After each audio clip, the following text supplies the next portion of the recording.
कहते हैं जब धरती खून से भीगती है तो जमीन भी सवाल पूछती है, कौन था वो जिसने इंसानियत को फिर से शर्मसार कर दिया।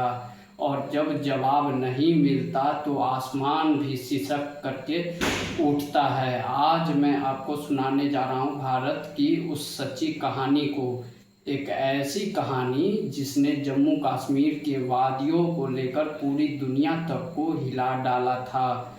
ये कहानी अनंतनाग के पहलगांव की है, वहाँ के बेसर घाटी की, जिसे लोग भारत की मिनी स्विट्जरलैंड भी कहते हैं। पर इस खूबसूरत वादियों में एक दिन ऐसा तूफान आया जिसने इंसानियत को खून से रंग दिया था। आदार आदर आदाब नमस्कार सत श्री अकाल। मैं अन्ना संतोष। 22 अप्रैल 2025 सुबह की ताज़ी हवा, बर्फ़ से ढकी चोटियाँ और पहलगांव की वो घाटी जहाँ चारों तरफ सुकून ही सुकून था। भारत के कोने कोने से लोग यहाँ आते हैं घूमने के लिए और सेल्फी लेने के लिए। कोई झरने के पास या कोई नदियों के पास बैठ करके, कोई बस प्रकृति को निहारते देखता है। पर इसी सुकून के बीच 3 साए चुपचाप घाटी में दाखिल हो चुके थे। तीनों के शरीर पर भारतीय सैनिकों जैसी मिलती जुलती वर्दी थी, लेकिन आंख में खून उतर आया था। तीनों थे पाकिस्तान प्रायोजित आतंकवादी और हाथों में थे अत्याधुनिक हथियार। वो पर्यटकों के पास आता और उसका नाम, धर्म और जाति पूछ करके और बस 1 सेकंड में धाए धाए उसके ऊपर गोलियों की बौछार करके, और पूरा बेसर घाटी में गूंज ही गूंज सुनाई लगा। और लोग जो है भागने चल लग गए, चीखने लग गए, और कुछ जो है पहाड़ों की तरफ तो कुछ झीलों की तरफ आतंकी ने भागना शुरू कर दिया और किसी को छोड़ा नहीं। उन्होंने 25 से अधिक मासूम लोगों को मौत की घाट उतार दिया। इसी बीच एक स्थानीय कश्मीरी युवकों ने हिम्मत तो जुटा करके उसका विरोध किया, आतंकवादियों से बोला कि ये इंसान है, इंसान के दुश्मन नहीं हैं।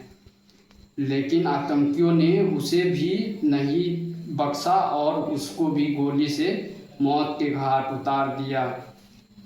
मरने से पहले बस इतना कहा, मैं कश्मीरी हूँ पर मैं हिंदुस्तानी भी हूँ। आतंकियों ने जाते जाते कहा कि जा करके मोदी से कह देना हमने जवाब दे दिया है। जैसे ही ये खबर फैली पूरा हिंदुस्तान दहल उठा और न्यूज़ चैनल, सोशल मीडिया, हर जगह बस एक ही सवाल कि कब तक, आखिर कब तक मासूम मरते रहेंगे।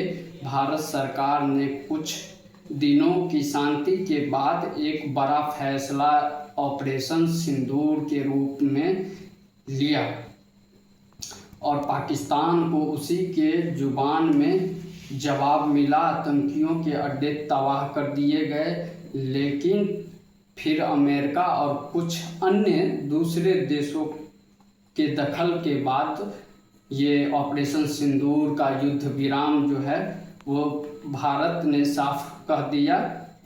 और उसके बाद अब कोई बातचीत नहीं होगी, अब कोई रिश्ता नहीं, अब बस सरहदें हैं और सन्नाटा है पाकिस्तान के साथ।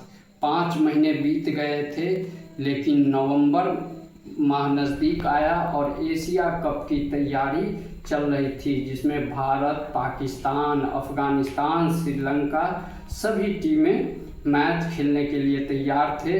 लेकिन जब भारत और पाकिस्तान की खबर आई तो लोगों ने सड़क पर उतर करके कहा, जब हर रिश्ता तोड़ दिया तो फिर क्रिकेट में क्यों खेल रहे हो। लोगों का गुस्सा जायज़ भी था और गुस्सा बढ़ भी रहा था। बीसीसीआई चुप था, खिलाड़ी भी आदेशों का पालन कर रहे थे। देश के अंदर आग थी और मैदान में सन्नाटा। फिर 17 अक्टूबर 2025 की रात अफगानिस्तान का एक राज्य पंक्तिका है। जिला उर्गुन लगता है। रात के करीब 8:30 बजे लोग अपने घरों में बैठ करके खाना खा रहे थे। अचानक उसी समय आसमान में गड़गड़ाहट की आवाज़ें सुनाई देने लगी। फिर ये आवाज़ें जो है एयर स्ट्राइक के रूप में पाकिस्तान की ओर से बमबारी ने पूरे इलाके को राख में बदल दिया। घर ढह गए। बच्चे की आंखों से आंसू और चीखें गूंज उठी।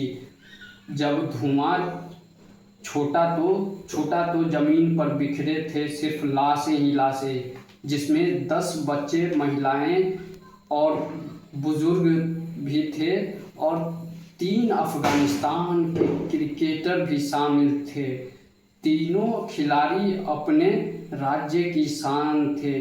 पहला नाम जिसमें आता है वो खिलाड़ी कबीर था, जो 21 साल का युवा बल्लेबाज। लोग कहते थे ये अफगानिस्तान का विराट कोहली बनेगा।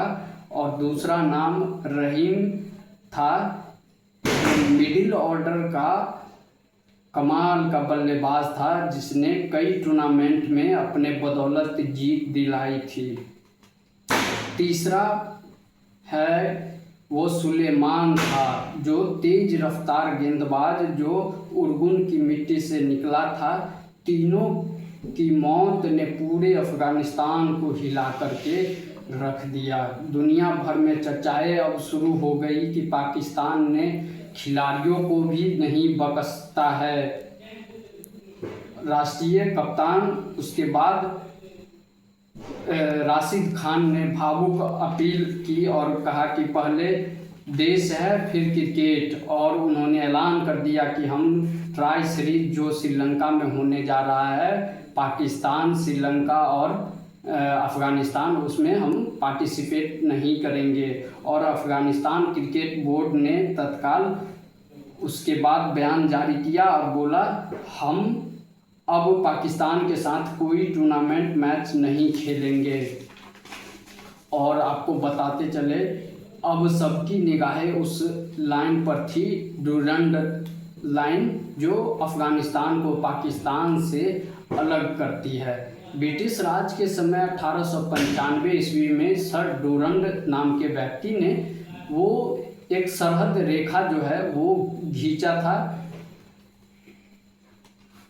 उस रेखा को 11 से 12 अक्टूबर 2025 को फिर गोलीबारी हुई पाकिस्तान की तरफ से, और पाकिस्तान ने दावा किया कि हमने अफ़गानिस्तान के आतंकी ठिकाने को नस्ते नाबूद कर दिया है। अफ़गानिस्तान ने जवाब दिया, हमने उनके 58 सैनिक जवाब में मारे। सीमा पर लगभग 2400 से ज़्यादा लोग इन झड़पों में मारे गए थे डूरंड रेखा के पास, लेकिन किसी ने नहीं पूछा मरने वाला कौन था, सैनिक था या नागरिक था या बस एक आम इंसान था।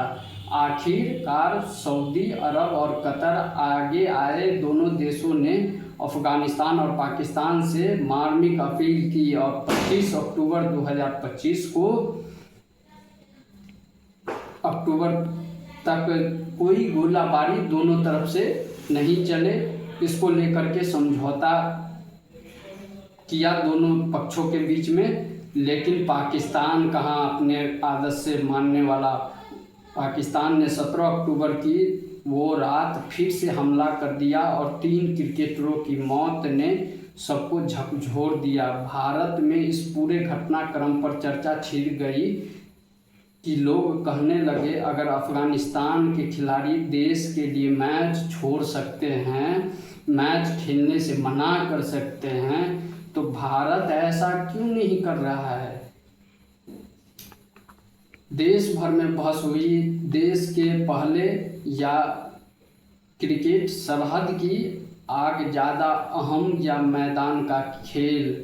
दोस्तों, इस कहानी सुनाने का उद्देश्य किसी की भावनाओं को ठेस पहुंचाना नहीं, किसी की भावनाओं को दुखाना नहीं, बस आपको जागरूक करना है, आपको आगाह करना है और जाते जाते कुछ लोगों ने नाम लेने की अपील की है, जिसमें विवेक कुमार और आज एक हमारे मित्र हैं मानवेंद्र शेखर, जिनका जन्मदिन है। तो जन्मदिन की बहुत बहुत बधाई, शुभकामनाएं, और बस जय हिंद जय भारत।